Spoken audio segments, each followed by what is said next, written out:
this specific one, I think, will maybe be 10 minutes long max. We just have, like, here's what happened. Yep. Have a nice night, folks. Oh, I have notes. Come on in, sit a spell. We've got stories and jokes to tell. It's gonna be a great Noel. It's the Advent Calendar House. Muppets, Batman, Smurfs, and even Garfield's Halloween. We're gonna take a trip down memory lane. Frosty, Rudolph, and a bunch you've probably never seen. It's Mike and pals that come to entertain. Turn the knob and lift the latch for fun and laughs that can't be matched. But just beware the icy patch. It's the Advent Calendar House. Welcome back to the Advent Calendar House, the holiday podcast that isn't afraid to smurf around and find out. Our reunion tour with characters we've already covered continues with one giant puppy open sleigh ride back to 1987 because it's time to celebrate another Christmas with the Smurfs. This is 'Tis the Season to be Smurfy. I am 3 apples high and was raised by squirrels, so I made a hat out of a leaf, Mike Westfall. And joining me is my favorite Lady Smurf artificially created in an evil wizard's castle. It's Lindy. Hey, Lindy. Well, I'm 3 apples high, but I'm 3 sheets to the wind. And the master of weird wooden pull-string puppets who prays to elves, it's Donnie Storms. Welcome back, Donnie. Hey, Mike, thanks for having me on the podcast where the big boy Smurf. There's the adjective. Noun, verb, pronoun, article, conjunction, participle, etc., etc. Oh, it's the Blue World Order. No, that's something different. Thank you both for joining me. This is a special I had never seen before this year. Had either of you? I have. Actually, I think I might have watched this one on airing, which I know for just about every other episode I've been on hasn't been the case. But yeah, we found one. This was a Christmas VHS mixtape one, and I think the timing worked out, so it might have been recorded live. Wow. And yeah, I do not think I'd ever seen this one before. Lindy, does your copy have commercials? Because the ones I found did not. You know what? I would have to find the VHS tape and one, even see if it can play, and then have to do a transfer. I can't recall, to be honest, if this one did end up with some commercials or not. It's 1987. We all know the commercials from 5 other things. It's all the same ones that's when Garfield came out and Claymation, Muppet Family Christmas. It's those commercials. And they were primetime commercials, so then you got normal stuff in there like razor blades and cars. Yeah, but if it's Santa riding the razor blade, I'm okay with it. Yeah, this aired in prime time. This aired December 13th, 1987. It was a Sunday night special on NBC, which means our house would not be seen tonight. Sorry, Wilfred. But I didn't find out about it until a few years ago when I was searching for the Smurfs Christmas special, which I had watched many times before. I covered it in 2020. But years ago, when I was searching for that, this one also kept showing up in the search results. I almost said the Smurf results, which wouldn't be wrong. But So this year I decided, fine, let's watch it. And it appears to be remembered fondly by people who have seen it and who remember it. Yeah, I'd say that tracks. I mean, this is the most Smurfs I've watched of any of the show, and I think it was on for 8 seasons or something like that. This is the only episode I know I've ever watched completely from start to finish, and I'm sure I've got some nostalgia working for me, but it was enjoyable enough little special. And see, that's really funny because I'm the exact opposite, where when I was much, much smaller, I was a Smurf watching machine, if that was in fact a thing that you could make a machine for. Sure. And I watched a ton of Smurfs. I had a ton of the merchandise. I had one of the records you could play on a record player. My favorite story involving the Smurfs involves a Smurf handbag. Mike, do we have time for this tangent? Go for it. I want to hear about the handbag. Okay. So when I was little, I had a little Smurf handbag that I used to carry around, that what I would put in my my viewfinder. and all of the associated reels because they needed, we were going someplace, they needed to have something to keep me busy. And so I'm like 4 years old. I'm being babysat by my grandmother and her sister. So my grand aunt, I guess. And I don't remember where we were. I think we were in a store and they were trying to get me out of it to go to the next thing. And I was messing with my viewfinder. I had no interest in leaving the store. I was being a little bratty 4-year-old. And so my grandmother comes over and she grabs me. She's like, come on, Donnie, let's go. Let's go to the next place. I didn't want to leave. So she started to kind of try to usher me, and I pulled back and I swung that bag and I just walloped her right in the eye. Oh my God. And so her sister turns and looks at me and is like, Donnie. And I look at her, look her dead in the eye, and I say, you're next. Wow. So now anytime a foreign object of some sort comes into play, whether it be in a sitcom or professional wrestling, my mom will ask me, do they have a Smurf bag? Because that's the go-to thing to hit somebody with in my household. Wow. That is my favorite story involving the Smurfs that I've ever heard. And I haven't heard many. But this was the final special episode of the Smurfs run through the 80s. The show would continue through 1989. And by the time it was done, there were more than 250 episodes of this cartoon. I can only think of 3 Smurfs cartoons I've seen more than once. This one, the first Christmas special, and the Smurfs and the Magic Flute one, which I think was a movie, so I don't know if that counts. But that's it. It counts. Okay. Like every other time I've watched a Smurfs cartoon, there's a good chance it was my first and only time watching it. But with that, let's Smurf into it. And if you want to watch along, 'Tis the Season to be Smurfy is up on the Smurfs official YouTube channel. But it cuts off the opening credits for some reason. I found some other uploads with the opening credits with very clearly computer animated snow, which I was not expecting, but looked really impressive for 1987. I had this in my notes that the snow filter that they use is freaking gorgeous. Yeah. It is. It adds so much to this that it isn't just like, animated by hand snow. You can tell that they animated the episode behind it and then threw the snow falling filter on top of it. And it looks like legit snow. And it looks so good. It adds so much to the special. And I love that they went that route. Like, I was surprised that it was this good that long ago. And then I was wondering, I wonder if this copy, they added CGI credits for the DVD release later. If there was a DVD release, I don't even know. But it's kind of a hard fade out of those credits and into the special proper. So probably. Yeah, I offer no insight because my copy had the much like the YouTube channel had the opening part cut off too. So. Okay, yeah. Lindy's mom started recording at 8:05. Basically, like, oh my God, there's something to record. Let's go find it. And this is the first 45 seconds. Well, all right. Well, it is a kind of hard fade into the special proper as a group of Smurfs sing about how this is their favorite time of year. This is our favorite time of year. 'Cause when tomorrow comes, Christmas will be here. While riding on a sled pulled by their pet puppy named Puppy. Keep it simple. And he's a regular-sized dog, and he's got a crazy backstory. Did anybody look up the backstory of the Smurfs puppy? I did not. Oh my goodness. So Puppy originally belonged to a wizard and enchanter named Omnibus, who's mentioned in this special, but we don't meet him in this one. He appeared in some previous ones. Papa Smurf just goes to visit him here, and then he comes back. But at some point before, Omnibus gives Puppy to the Smurfs as a gift. But he's a very special dog. It turns out Puppy is 1,000 years old. Sure. Wait, is he 1,000 years old in dog years, or is he like 7,000 years old in dog years? 1,000 like revolutions around the sun years old. All right, 7,000 it is. Yep, and he remains young thanks to a magic locket on his collar that can only be opened by Baby Smurf for some reason. Sure. Oh, that sounds like the most horrifying episode setup if something goes wrong.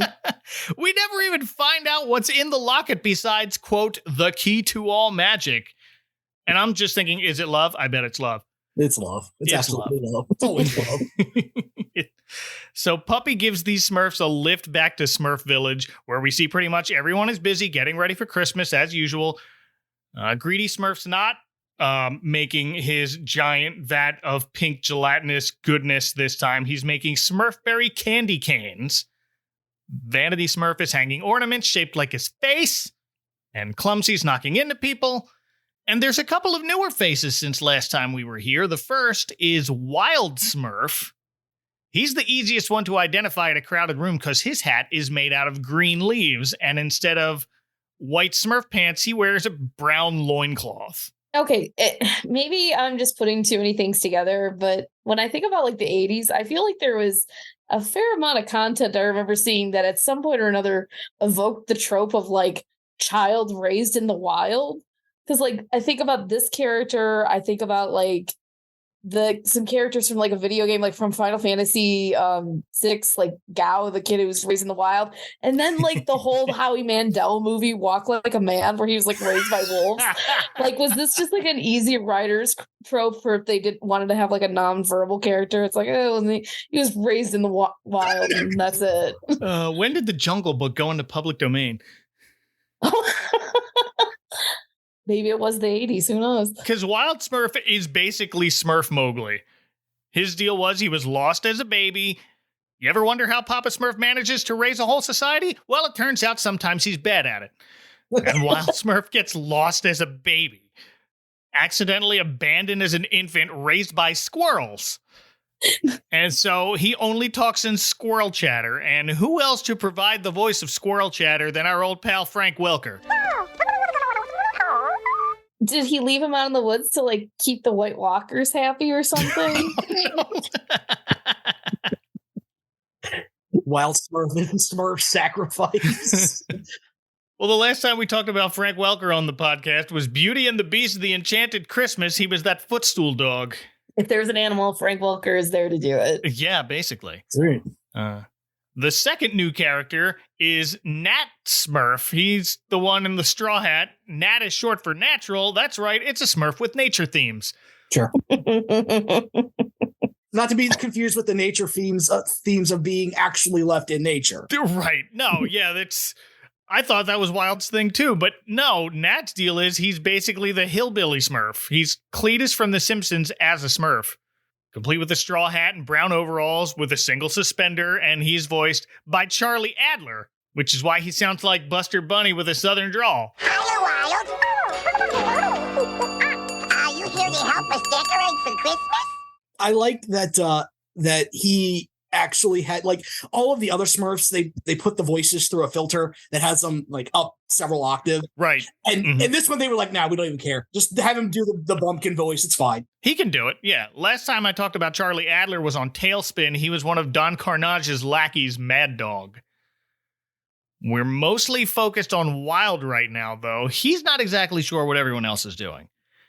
And we first see him kind of peeking out from behind a barrel for some reason with, what else? His squirrel friend named Chitter. And since Frank Welker's doing Wild Smurf, the voice, for lack of a better word, of this chittering squirrel is Don Messick. Another classic. Yes. His last appearance on the podcast was one of the sheep in the story of the first Christmas snow. And he was also the voice of Papa Smurf. And as I mentioned last time, I'm not going to go over every Smurf voice again, just the characters we haven't met yet. Too many. But they all get like one line each, just, I'm here too.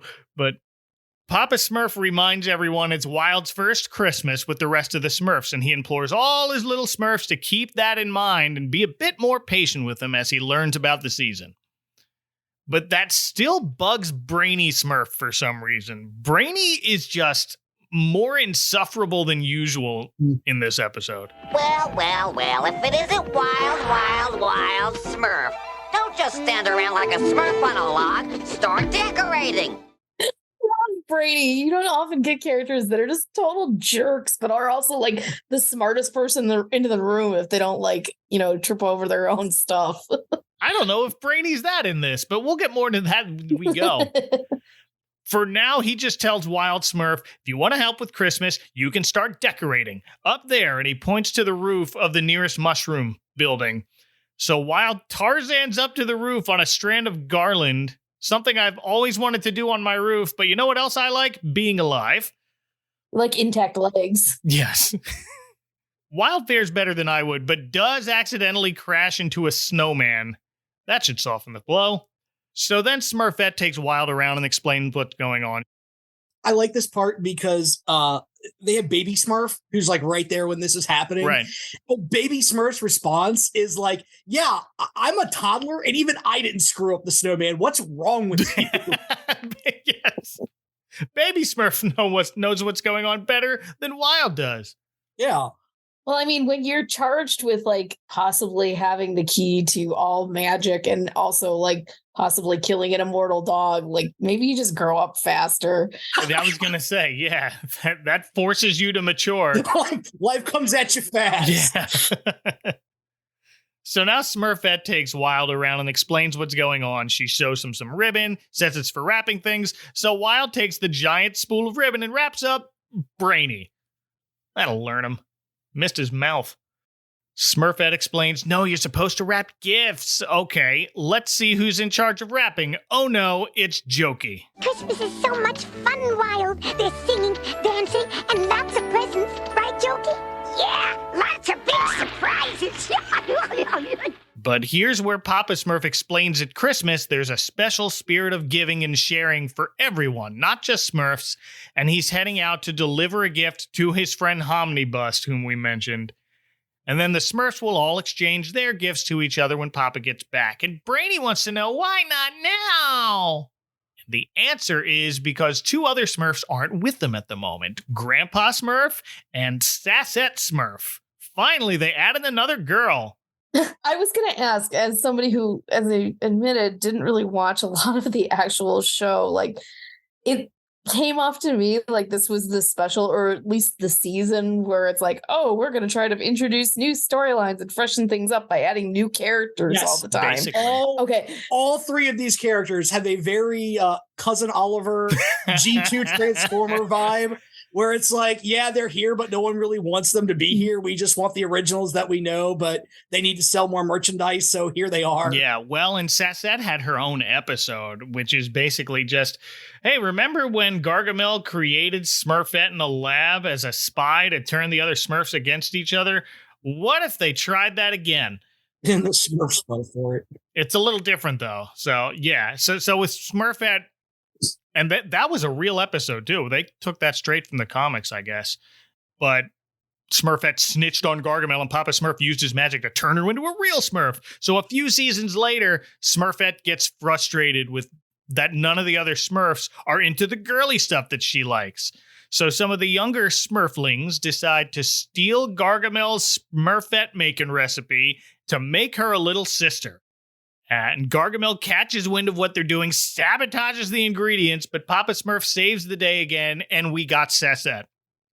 The longer version's a bit more complicated than even that. But in this canon, if you want a lady Smurf, you gotta make one yourself, apparently. Okay. It's good to know. I think they have websites to help people out with that sort of thing now. Realsmurf.com. I mean, what?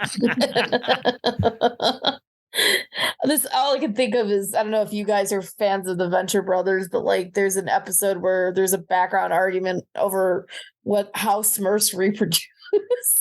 So like the argument is either they're a colony or there's like a queen, which is Smurfette, but that seems impossible because like she'd have to be an estrus like 24/7 to keep up the Smurf population.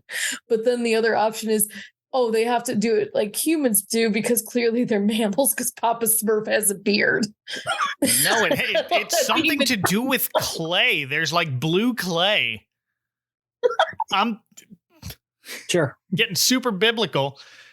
Was that all Smurfs or was that only Smurfette? Because I mean, I had known about Smurfette. Oh, it might have just been Smurfette and Sassette. I don't know. Spores. Yeah. They're all spores. But Look, I'm not going to be the one to Google how do Smurfs reproduce. If you all want that in your search history, knock yourselves out. Yeah, proceed with caution. But Gargamel, by the way, not in this episode. He's not showing his face around Christmas again, not after last time. Sassette is voiced by Julie Deese. Grateful Gremlin, Grampy. Thanks for showing me what Christmas Eve is like for humans. We last heard from her on this podcast on the Q-Bert Thanksgiving episode. She was Viper the Snake who talked like Mae West. Here, Sassette has a southern accent for no reason.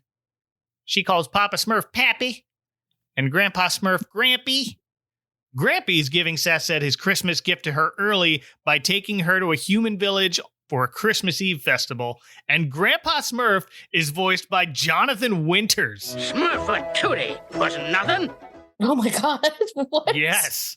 I have not talked about Jonathan Winters before on the podcast, so what do y'all know him from? I know he was born from an egg from a foreign That's planet mine. and was quite. Oh, what do I know Jonathan Winters from? Our touch point is that he was Mork and Mindy's son, Mirth. Okay. Because organs are born old and age backwards. There's a Christmas episode I need to cover. But There you go. I think I probably best know him. He was on Carol Burnett, right? yeah, Yeah, that's probably where I would best know him from. Probably. Because I watched a lot of Carol Burnett as a child because, man, was I a weird child. But I hit old women with Smurf bags and I watched Carol Burnett in the afternoon. But yeah, I think that's Carol Burnett show is probably where I would know him from. I watched a bit of the Carol Burnett show because I had a neighbor who was really into Annie. Okay. And then I have a faint memory of a sitcom Jonathan Winters was in called Davis Rules with Randy Quaid, but I only remember, I don't think I ever watched it. I just remember seeing promos for it. Lasted for 2 seasons and vanished. Yeah, I've got some of those kind of memories, not of that specific show. Right. But I know I also knew Jonathan Winters from It's a Mad, Mad, Mad World. Oh, there you go. Yeah. Also the narrator from Frosty Returns, which...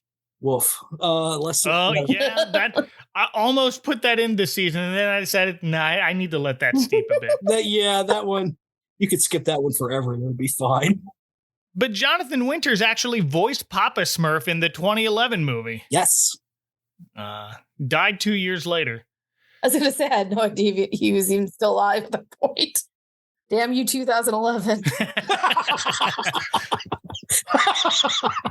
But here he's Grandpa Smurf, who wanted to show Sassette what Christmas Eve was like for humans, but they can't let the humans know they exist. So they're kind of just people watching.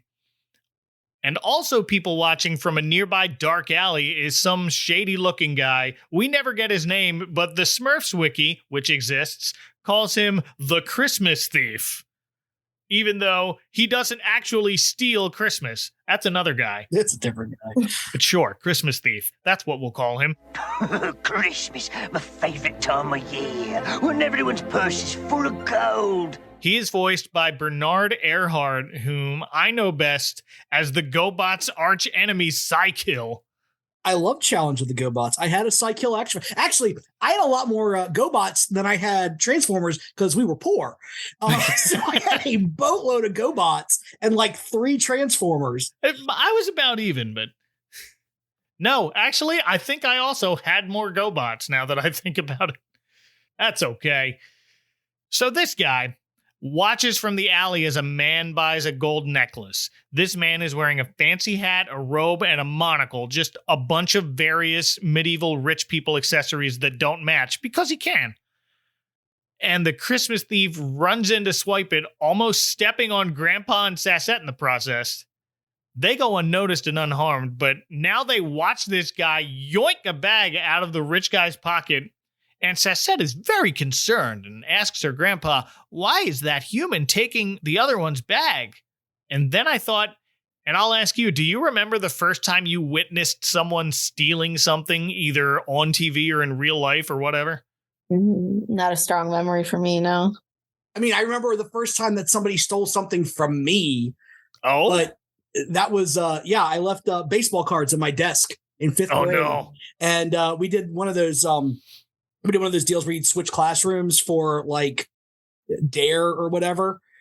And my group, my class went into the other classroom. The other class came in, and the kid that was sitting at my desk, I remember his name. His name was Trondell, and he took my cards. Oh, when no. I came back, they were gone. And of course, they could never prove it. He denied it, but I know he took them.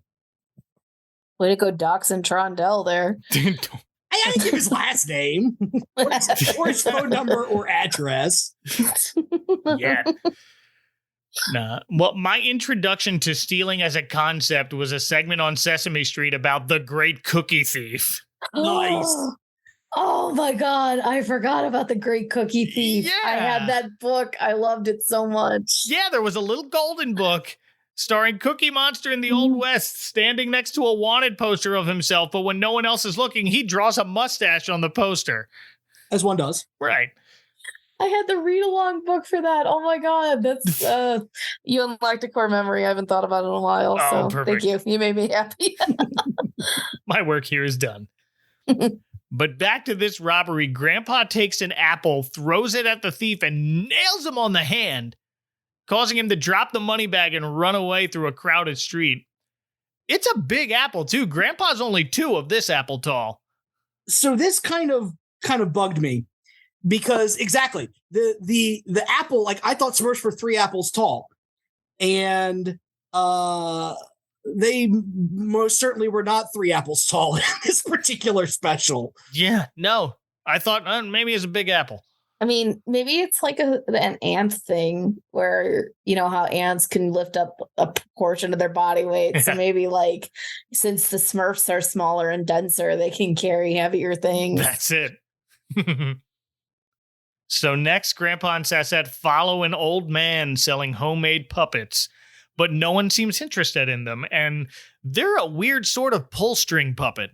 Yeah, I was kind of confused as to how the mechanics worked because, I mean, it kind of just looks like it would just be one rope with 2 strings on it. Like, I don't know why the legs move. I had one. I had a puppet. Oh, just did like you? this. Yeah. You Really? Yeah. You have the string at the top and you have the string at the bottom and you pull it and they do like dances and stuff. Oh, it must have had a separate joint in the middle. Okay, They're that makes separate more strings. sense. Okay, that had to be it. Yeah, they're no hand puppets, but they're neat, I thought. Don't think I'd want one, but Donnie had one and he enjoyed it. As Donnie reveals that he had the cheapest toys available on the market, GoBots and string puppets. Yeah. But you were happy. Nothing kids love more than toys you can get at like Big Lots or the other closeout stores, and then things made of wood. Yep.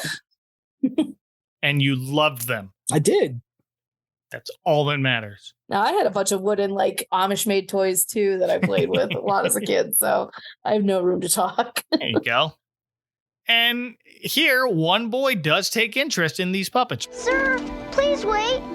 I've been admiring your toys. The boy's name is Hans. He is voiced by Justin Gok, who was 9 at the time. He was also on the soap opera Santa Barbara as Brandon Capwell, the younger half-brother of Kelly Capwell, played by Robin Wright. Oh, I had no idea she was on that show. For a bit, like first few seasons. But sadly, Justin Gok died in 2014. Oh, well, that's unfortunate. Yeah. Here he's this boy Hans who's fascinated by these pull string puppets, which makes the old puppet maker so happy that someone even noticed his handiwork that he decides to give the kid one. I am sure you'll give Jack a good home. Merry Christmas. The old puppet maker is named Gustav, and he is voiced by an old friend, Les Tremaine. We last heard him on the podcast in A Very Merry Cricket, as said Very Merry Cricket, and also Harry the Cat in that. But not for long, because Hans's dad angrily tells his son to keep away from the poor people. How many times have I told you these poor people are not our kind? They live in those hovels across the river. You live in a fine home, so keep away from them. You mean Hans's dad, Joe Flaherty, that just shows up out of nowhere? Oh, see, I was going to go with elongated Lord Farquaad. And then his mom is very clearly Princess Peach. Yes. No, I swear to God, as a kid, probably because I did watch some SCTV, but also because of Follow That Bird, I saw that guy, and ever since I was a kid, I always thought of Joe Flaherty. Now I can't unsee it. The voice of Hans's father is William Schallert, the dad from the Patty Duke Show. Sure. And the college dean from House Party 2. Really, Willem, must you be so? And what is this? Hans's mother, who disagrees with her husband but gets interrupted in the middle of her one line, is voiced by Pat Music, whom I know best from An American Tail as Tony Taponi. Oh my God. The best character in American Tail. He's the mouse version of the guy from Titanic that set sail with Leo. Yeah. Oh God, now I can't stop thinking about American Tail. What did he call Fievel? How do I not remember? He had a name. Oh, to the internet. Oh God, what did he call him?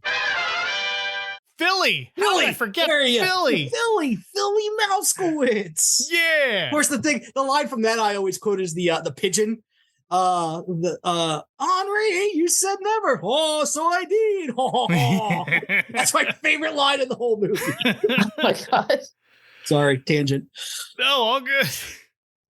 That's funny. I can't even remember half of what happened in American Tail. That was the first movie I ever saw in the theater. So, like, see, okay. I saw it in theaters too, but I don't think I ever had a copy that was released on VHS to watch. Yeah, so no, I never got to see it again until like maybe many years later. But because of McDonald's, I had Fievel Goes West that I watched 5,000 times. I watched Fievel Goes West way more than the original. I had the original on VHS. I wore that thing out. I had the soundtrack. No, I was super into American Tail.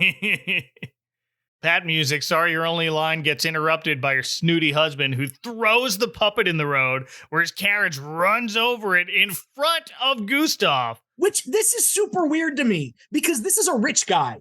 Like, this guy is super rich and his kid wants to save money. Like, why would you not just be like, all right, great. Now I can spend my money on crap I want because my kid's happy with a block of wood and some string. Here, let's I'm going to speculate on this. So if you think about it in terms of like he's super rich and he's not involved with this kid, he's going to want the kid to have things that make him look good status wise. Whereas if he spent any time with his child, he would just be happy the kid wanted to play with something he was willing to purchase because you could spend $1,000 on a toy, but the kid might only want to play with the box kind of thing. Yeah, so I'm going with he is a rich deadbeat parent. Yeah, and it's definitely a status thing here because he says, I will get you much better toys to play with. How dare this guy be poor? I have a quick question since, again, Smurfs novice. Shoot. During the show, did they, one, ever like go amongst the people in this sort of way? And two, was anyone nearly as Germanic specific as Gustav previous to this? Rarely, and I think so. Yeah, they never really went in with people that I can remember unless the people were central to the plot. Okay. Like there was never like if they were going to be involved with people, the people were going to come into their sphere of influence to do stuff. It was never a case like this where it's just like, let's go amongst the people and hide ourselves or whatever. Okay, because I knew that Smurfs had originated from somewhere in Europe, and I was like, oh, maybe like the super German accent is like a callback to Germany kind of being where it originated. So. Yeah, it definitely has that like medieval European feel to it, and I think that part is canon. Okay. But all of this happens in front of Sassette, whose eyes are now full of tears. Grandpa took her to see how humans celebrate Christmas, and we get this. Thanks, Grandpa. That's right. Well, now Sassy and Grandpa want to follow old Gustav home to find out why he's so sad. Oh, I'm sorry. Was his work getting run over by a carriage in front of him because he's poor? Not a good enough reason, Smurfs? They follow him home where his wife is sick, and a doctor has to tell Gustav he's done all he can do, but maybe try to brighten her mood over Christmas. This is heavy. Well, Honestly, this is my favorite kind of like Christmas special illness thing. It's very Tinkerbell from like the stage Peter Pan, where it's like you don't really say what's wrong with them, but if their spirits are better, they're sure gonna make it. Sure. They never once say the word die or dying. I typed down in here in my notes, Sessette tries to get help for the old, totally not dying lady. The old totally not dying lady is named Elise. She's voiced by Peggy Weber. Elise, I made this for you. Merry Christmas. A jumping Jill. Oh, it's beautiful, Gustav. It reminds me of Christmas long ago.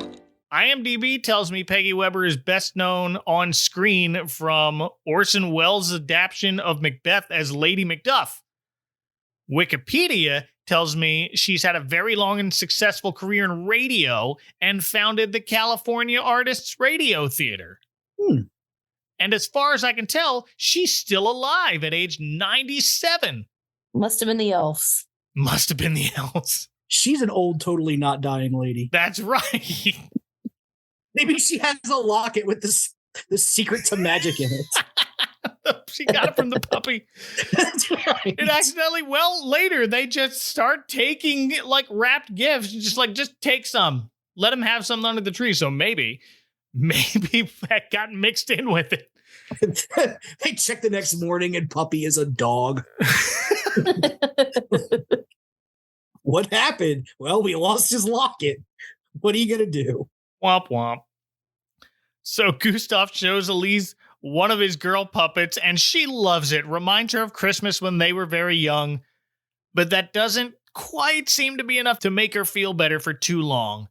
And Grandpa and Sessette are listening at the window as Gustav wishes he could give his wife a Christmas that would lift her spirits. And that gives Grandpa some sort of idea.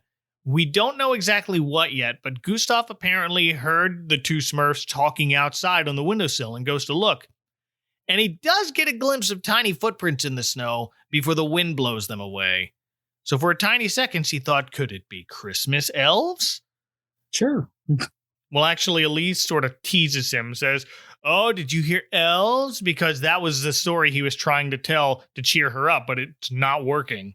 So Grandpa and Sessette head back to Smurf Village, where everyone's still running around decorating. This is also where Smurfette catches Wild Smurf standing under mistletoe, which is just a quick thing they throw in, so it looks like there are more jobs to do besides running around with a string of garland and polishing giant ornaments. So she rounds up the other Smurflings who are at band practice, I guess. Nat's in the band. He shoves her out of the frame. Like, we're practicing. Get out of here. That's good. You know what? I speaking of the band performing, I wanted to point out, I was kind of impressed that like they spent enough. I mean, maybe this is a testament to maybe those graphics were legit, but I feel like they rescored a Christmas Carol, and then they have this original song that it's not the most amazing song. I'm not going to pretend it's good, but like it's like, how often do you get a TV Christmas special, which is usually just like, let's pump it out. It's an easy thing to do, and that they do original music for. I thought that was like a kind of cool touch. The cool thing about the Smurfs, and I think it's one of the things that makes them so relatable, is that they can take their theme song and they'll just change the words to fit whatever scenario they're in, which I think is something we all do. You know, we all get like a song in our head, and it's like, oh, I got to go to the grocery store, eggs, milk, and chicken too. Maybe buy some chips, and like that's what the Smurfs do. The whole intro song, folding the laundry and exactly. Don't forget my socks. Don't die for Christmas, lady. We brought you some gifts. See, it works. Well, that's my entire day tomorrow. Sorry. No, fine. And this begins a sequence of Sessette and Grandpa going around asking for help to do something for these two humans, and various Smurfs saying, nope, sorry, too busy to even listen to you. Every Smurf has a job based on their name. Go do yours. But there's one Smurf who isn't too busy with Christmas Eve stuff. It's Wild, who hitches his squirrel pal Chitter up to a sled he made out of sticks and dead leaves and offers Sessette and Grandpa a lift. Those two have filled a couple of bags full of wrapped presents, like I mentioned. They're just sitting in a pile outside the middle of the village. They're not even under the tree yet. I don't know when they were planning on doing that, or if they were, or if it even matters what's in them. Clearly nothing personal if no one seems to mind that they're gone. I just hope they aren't the ones Jokey wrapped. They give to the old lady and they explode. New and improved Jokey products. I'm wondering, like, the Smurfs are kind of like a commune. Like, maybe that's why their presents aren't that exciting, because, like, everyone gets, like, a mushroom. They're all Fraggle Pebbles. Yeah, there you go. Yeah. Merry Christmas, old human couple. Here's a letter bomb. So Grandpa, Sassette, and Wild all head back to the human village as we cut to commercial. 'Tis the season to be Smurfy. We'll return after these messages.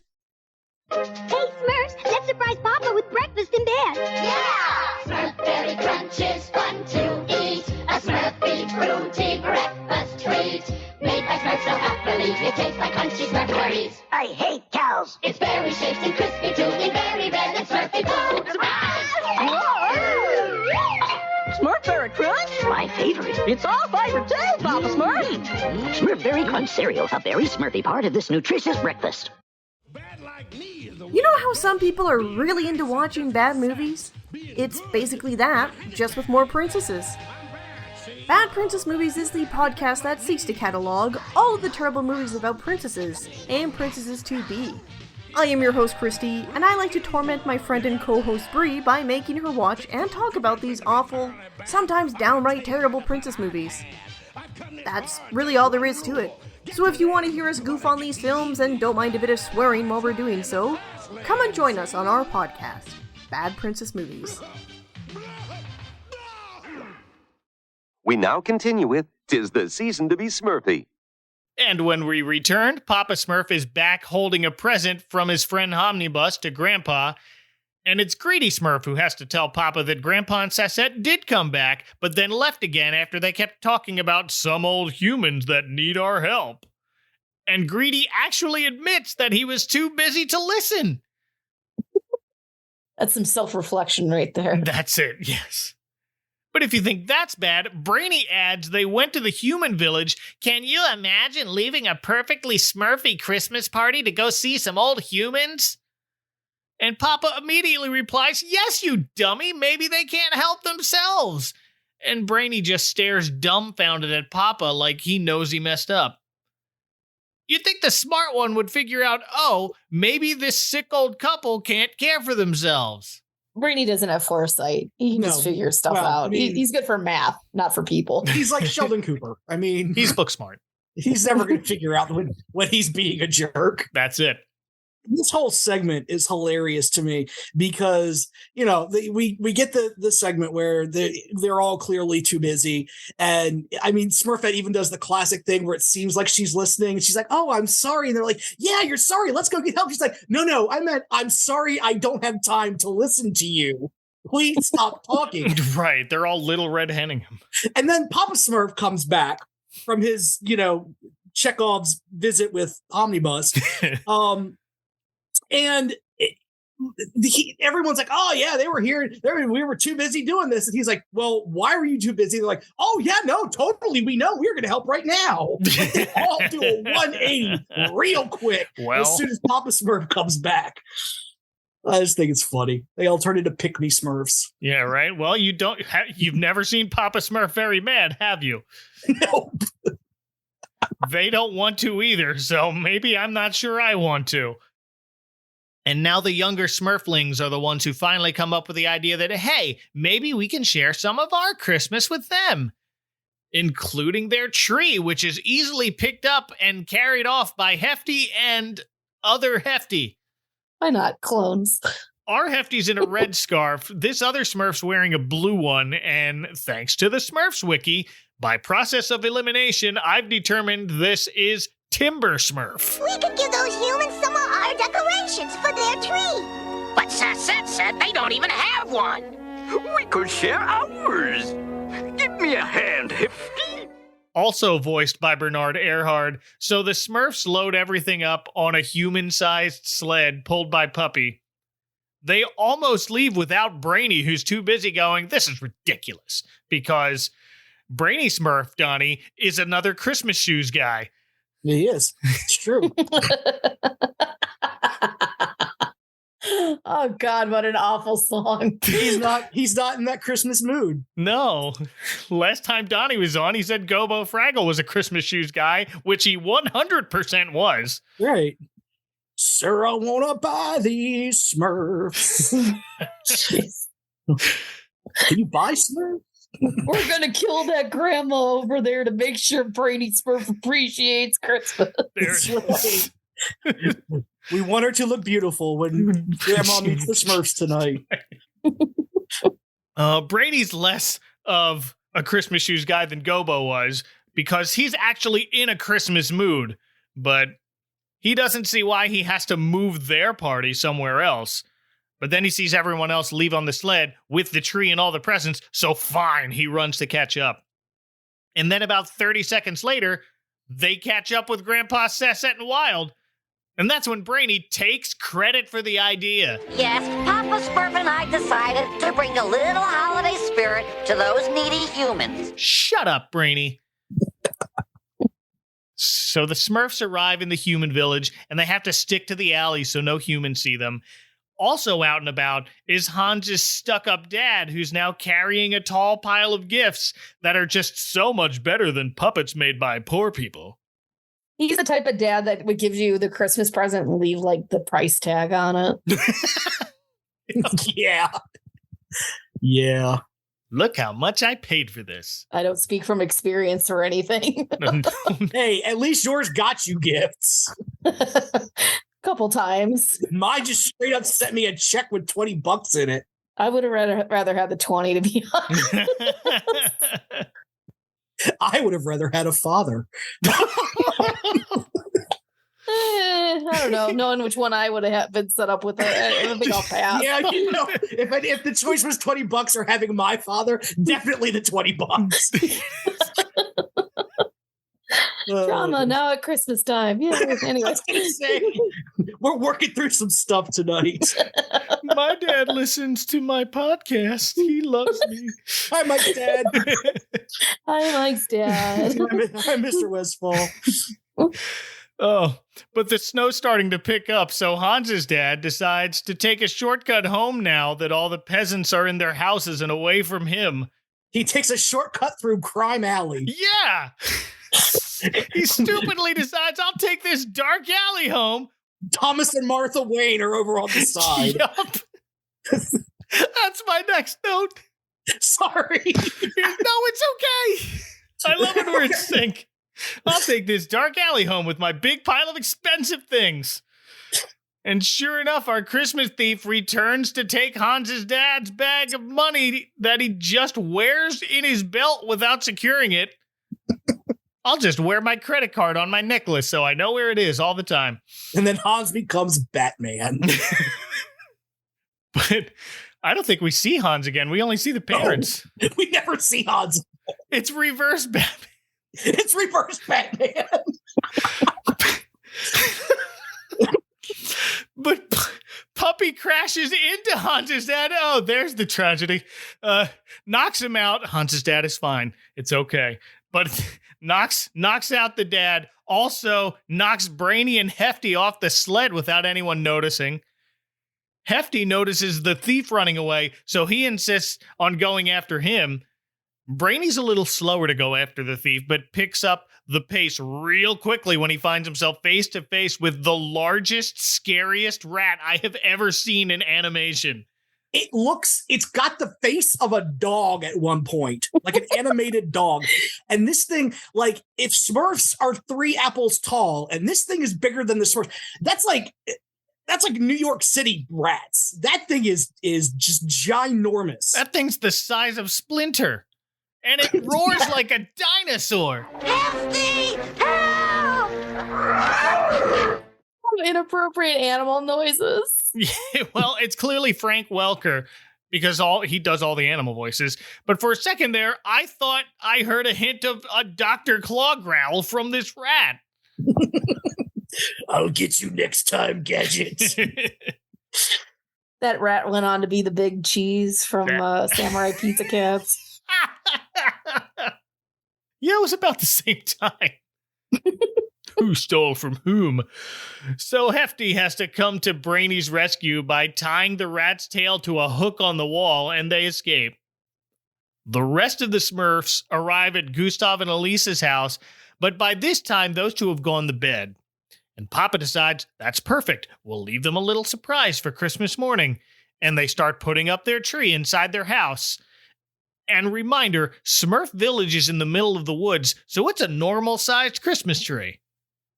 So they sneak inside and do their thing. Notably, Painter Smurf paints a bunch of Christmassy canvases.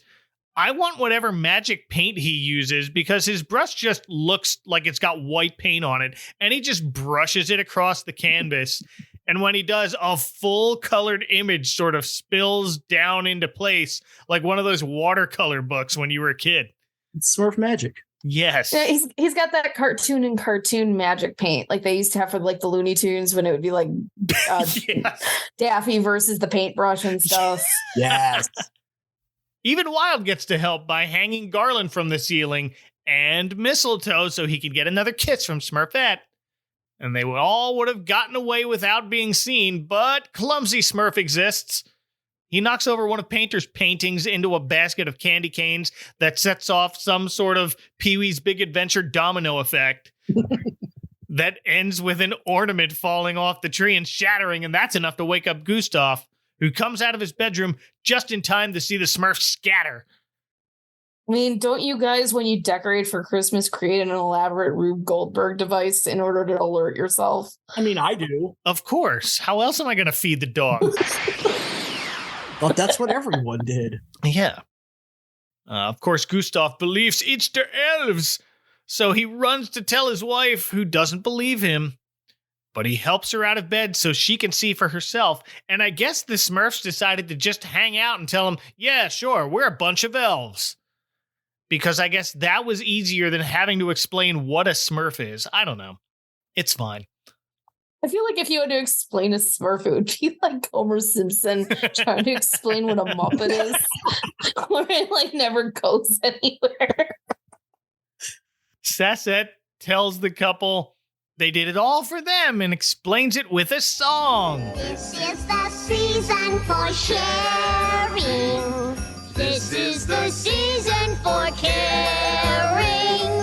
That's why we've come to you tonight to make your Christmas bright. And of course, the old lady sits down to listen to it, and I'm sure at this point she's thinking, boy, I never thought I'd die sitting side by side with an elf. It's a step up from Goodness Makes the Badness Go Away, but not as much of an earworm as that one, so it's not quite as memorable to me. Yeah, I just watched this thing like 30 minutes ago. I couldn't hum the tune of the song if you held me at gunpoint. So, yeah. It's not very good as far as that specific melody goes. It sounds like a really bad rundown, like carousel song. Yeah, it does now that you mention it. But it's enough to brighten Elisa's spirits because she tells Gustav she feels wonderful. Grandpa Joe, old woman. No. There it is. We got a golden ticket. I got a Christmas tree that's in my room. Yes. Meanwhile, our Christmas thief arrives back at his place, believing himself undetected, and counts his haul of gold coins as he stole by stacking them like Scrooge. But Hefty and Brainy have followed him home. They sneak in, but they admittedly don't have a plan on what to do now. Thankfully, they don't need one because the wind just happens to blow open a window, and out of all the Smurfs singing at the house across the street, Grandpa has the loudest voice, loud enough to carry through the now open window. The thief hears it and runs around wondering who's there. And that gives Hefty time to climb up on a barrel where a candle's lit, so the light casts a large shadow of his hooded silhouette on a wall, and the thief thinks it's a ghost. Oh, what kind of evil spirit are you? Spirit? I'm a Christmas spirit. You're the one who's evil. And now Brainy also climbs up, so there are 2 shadows cast on the wall. He does have a great line here, though, before we go to the next part. The guy's response is, evil? I'm just a thief. Cracks me up because it's like, first of all, it's ridiculous. Obviously, the joke there is that he's, a thief. That is evil. But I immediately get like Jean Valjean energy from him. Yes. He's like stealing because he needs to buy a loaf of bread. Oi, I'm just a victim of the system, governor. That's right. It's just a little petty larceny.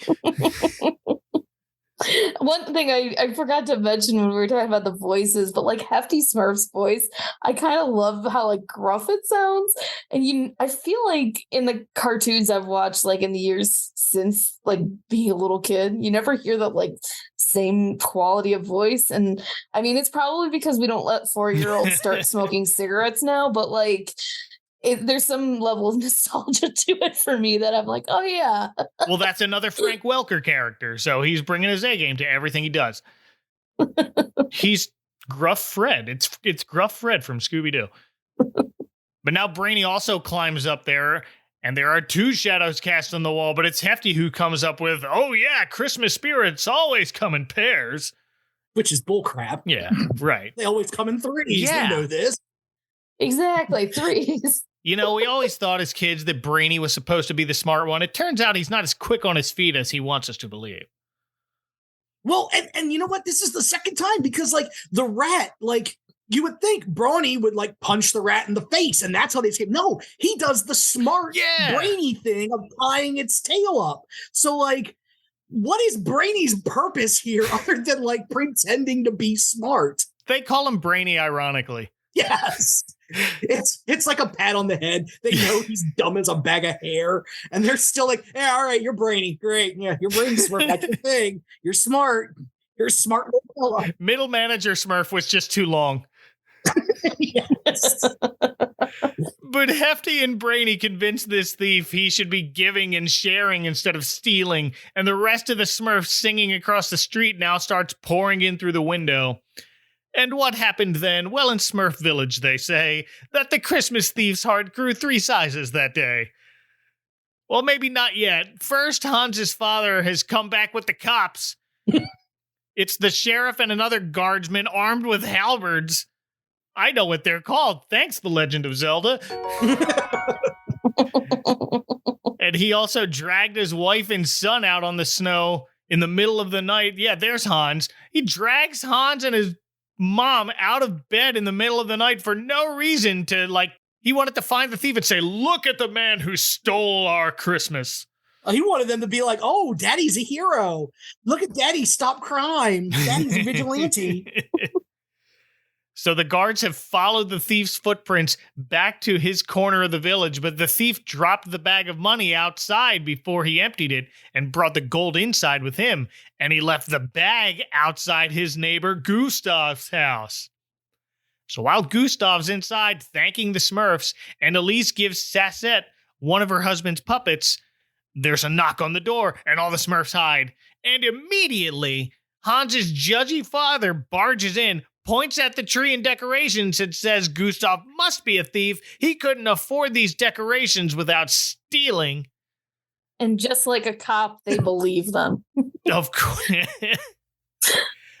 But Elise quickly comes to her husband's defense, explaining, no, the elves came and decorated our hut. And even Gustav has to tell her, listen, just go back to bed. You're not helping. It came off like a very Beauty and the Beast. Like, we're going to come and get the old crazy person now. Thank you very much. Crazy old Gustav, eh? This puts the Smurfs in a bind now, and Papa Smurf's all set to reveal himself to the humans. But wait! Here comes our reformed thief who admits, he didn't steal your gold. I snatched your purse in the alley. But why are you confessing? I'm gonna stop giving instead of taking. That's the Christmas spirit. Gustav is innocent. Here's your money back. And here's Brainy again, trying to take sole credit for the thief's reformation. But Hefty yanks him out of there and onto the sled outside, where Puppy takes them all home unnoticed. Hans's father decides not to press charges now that he's got his gold back. He actually says it like that. And then he adds, after all, it is Christmas Eve. But this guy has learned nothing. Nope. Of course not. He's just happy that they knew it was his gold, you know. Yes. We have learned the real true meaning of Christmas. I have my guy gold. is very much. That's right. He's one of those guys who does nice things so that people can tell him how great he is. And I just don't have patience for that. Look at all the good I'm doing. I gave you this gift. Aren't you proud of me? No. Meanwhile, Hans's mother helps Elise back to bed, which for some reason is now a lot smaller. It actually looks like they just put her on the couch in the living room. I'm not helping you all the way to your own bed. The couch is right here.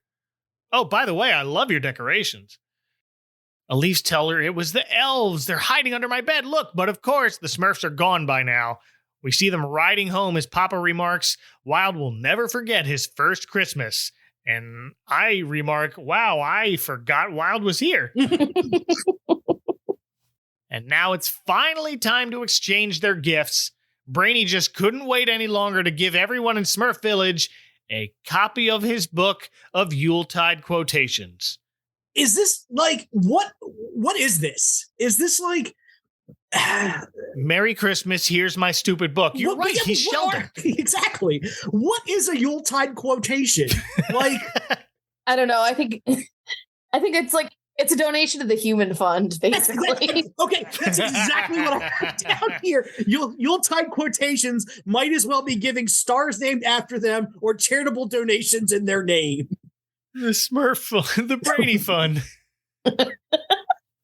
And in return, the rest of the Smurfs pelt Brainy with snowballs, and that's how we end 'Tis the Season to be Smurfy. A perfect ending to a perfectly cromulent Smurfs Christmas special. Any final thoughts on 'Tis the Season to be Smurfy?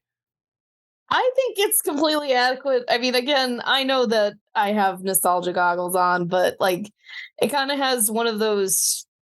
It's like it's a Christmas special, so it's like, all right, we're gonna we're gonna show you all the characters that we have.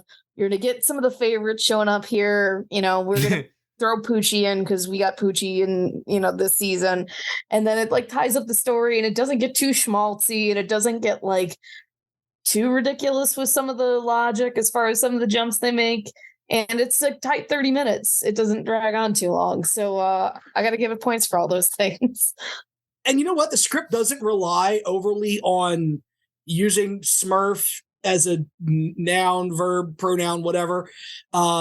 It's actually, the script is actually surprisingly good for a Smurfs episode, because it's not everything. I mean, yes, they do throw what's the thing that Grandpa Smurf always says, Smurfaroonie, yeah, something like that. Smurfatootie or something. Smurfatootie, that was it. I don't know. He probably says both. Something that sounds like Punky Brewster if she was a Smurf.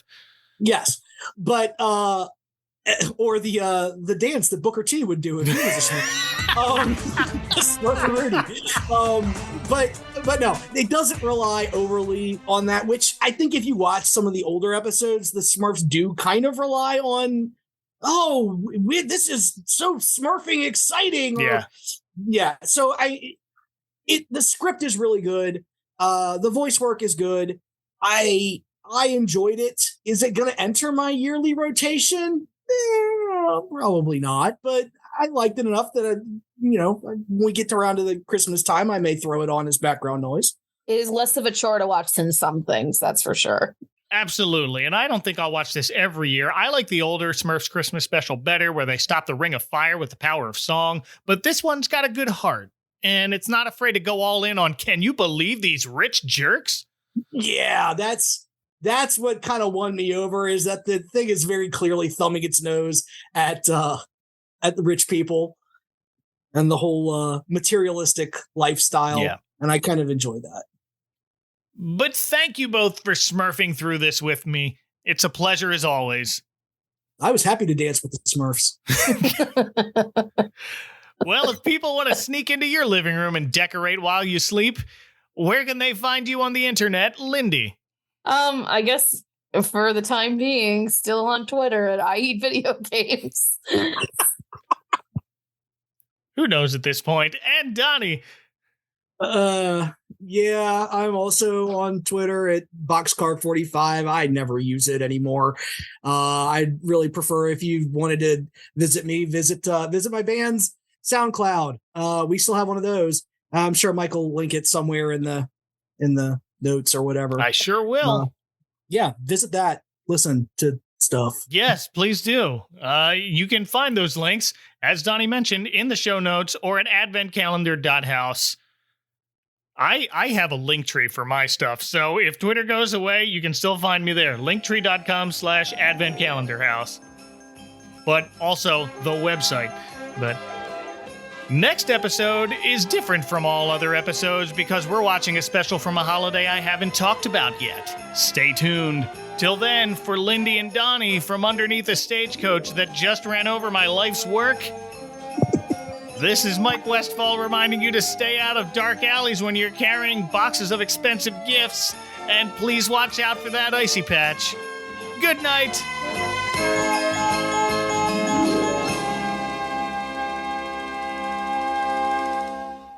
Next time on the Advent Calendar House. Why is this episode of Rugrats different from all other episodes of Rugrats? Hi, I'm Moses. Pleased to meet you. I'm Pharaoh. I run this place. It's a special Passover episode of Rugrats. Passover is the greatest holiday of the year. And you're invited to join them for Seder, where you'll hear the story of Passover, complete with plays. And a miracle or two. I hope this works. It's a special Rugrats you won't want to pass over. This is gonna be good.